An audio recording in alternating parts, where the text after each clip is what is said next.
Agora, a Rosana traz para cá no chat uma afirmação que eu queria saber se vocês concordam ou não, de que as pessoas amam de uma forma muito egoísta, ou até se relacionam de uma forma muito egoísta, né? Sem ver principalmente o outro. Isso é verdade? E se é verdade, como isso se movimenta no sentido do que a gente está dizendo? Bom, para mim, em primeiro lugar, não faz sentido para mim falar se isso é verdade ou se isso não é verdade, né? Para mim faz sentido dizer que ela percebe assim, ou eu percebo assim, ou você percebe assim, né? Então, eu acho que esse é um ponto principal, né? É um dos pontos dessa questão. O outro ponto dessa questão quando a gente aqui, ou quando eu falo a partir da minha experiência na biologia cultural, de amar, né? Eu estou falando de possibilitar que o outro se manifeste como legítimo outro, que ele efetivamente é, né? E não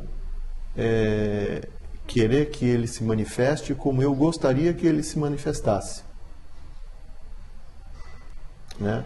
Então, eu sou pai, né? E amar os meus filhos é deixar que eles se manifestem como legítimos seres humanos que são cada um deles, né? E se eles quiserem fazer, enfim, alguma coisa, né, entender isso como legítimo, né? E não achar que eles têm que ser médico, advogado, porque esse é um querer meu, né, não necessariamente dele. Então, eu acho que quando a gente se possibilita olhar, perceber através dessa ótica, né, que é difícil, né, porque o nosso automático está sempre, ou pelo menos o meu automático, né, em função da cultura em que a gente está imerso, né, é um automático diferente, né? Então é uma mudança de olhar.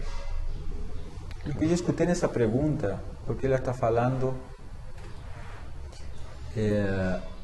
você me corrige, mas eu entendi que às vezes as pessoas amam egoístamente. Não foi isso o que ela falou na pergunta? Exatamente. O que eu escuto é, primeiro, que, como falamos, amar é ser visto. Primeira questão. Uno se sente amado quando é visto. Se cada um lembra em sua história quando se sentiu muito amado, e pode se sentir amado sempre, também é possível, é quando é visto. Percebido, né? Percebido, visto. Agora, ela traz uma questão nessa pergunta tremendamente importante, que está falando, essa palavra egoísta, está falando de apego, está falando de possuir. E até que ponto eu vivo a amar como um espaço relacional em que eu me apego a certas questões.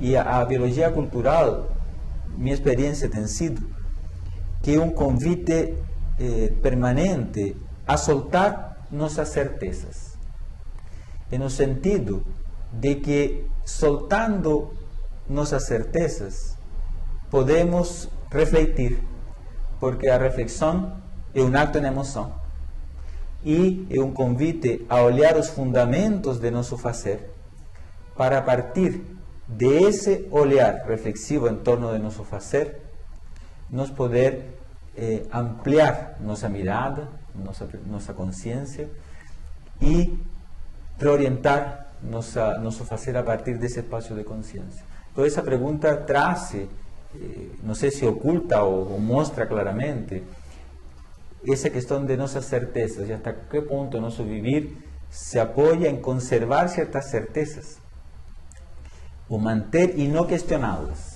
E o convite a refletir e permanentemente estar olhando os fundamentos de nosso fazer. Eu acho que o que você falou faz muito sentido. Olha a questão que a Ellen coloca aqui.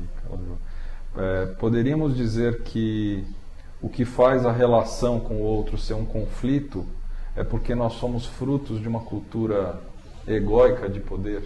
É a colocação que ela está fazendo aqui. É importante, talvez, nas duas colocações, a gente refletir um pouco sobre a partir de onde eu comento o que comento. Que quando eu digo que as pessoas amam de uma forma egoísta, isso dito assim pode parecer uma verdade ou um padrão. Pode ser uma verdade absoluta, mas pode ser 50, 60, 70% das pessoas fazem assim. E esse é um comentário que, do ponto de vista dos fundamentos da biologia cultural, a gente não teria. Pode fazer, porque de fato faz, mas que não se adequa um pouco, não tem coerência com aquilo que nós podemos entender ser uma forma de viver. Quer dizer, eu posso falar de mim, mas eu não posso falar do outro. Eu não posso dizer que você faz assim ou faz assado. Isso, cada vez que eu falo, e a gente passa o dia inteiro fazendo isso, fulano faz assim, ciclano faz assim, sempre o mundo está lá e nunca o mundo está cá. Então, quando Cláudio diz que nós geramos o mundo onde vivemos, isso é ao mesmo tempo que um drama, quando não gostamos do mundo que geramos, e ao mesmo tempo uma tremenda liberdade de poder modificar o mundo que geramos. Mas, em definitiva, eu só tenho como falar de mim. Eu não tenho como falar dos outros. Eu posso perguntar aos outros alguma coisa. E, ao perguntar, eu devo fazê-lo dentro do fundamento do amar, que é escutar fundamentalmente o que o outro diz, de onde ele diz o que diz, que não vou ser eu que vou definir de onde ele vai ter que me dizer. Nesse sentido, todos os seres humanos, na convivência, nos tornamos uma fonte permanente de conhecimento e de entendimento. E isso não quer dizer que todo é relativo. Porque também isso que a Marga está falando, nós podemos nos encontrar com uma escuta que estamos falando que todo é relativo. E que não é assim.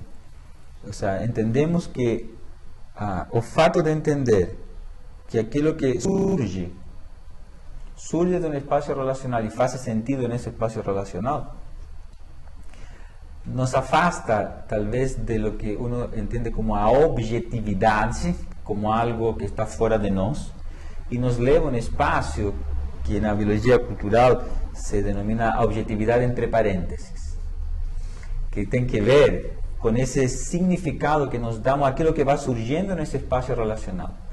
E o fato de darmos conta disso nos permite situar-nos em uma perspectiva de relação diferente, porque entendemos que aquilo que o outro está falando, desde algum momento, desde algum lugar, faz sentido para ele e por isso lo está falando. E isso me coloca em um espaço de escuta diferente, porque eu não desqualifico aquilo que ele está falando só por o fato de ser diferente, sino que me conecto e busco desde onde faz sentido para ele. Quando a gente diz de onde a pessoa está falando, a gente está pensando a partir de que perspectiva, de conjunto de experiências, de vidas, de sentimento, de impactos positivos e negativos que a pessoa experimentou até aquele momento. Então é esse o de onde a pessoa diz o que ela diz. Isso. Esse de onde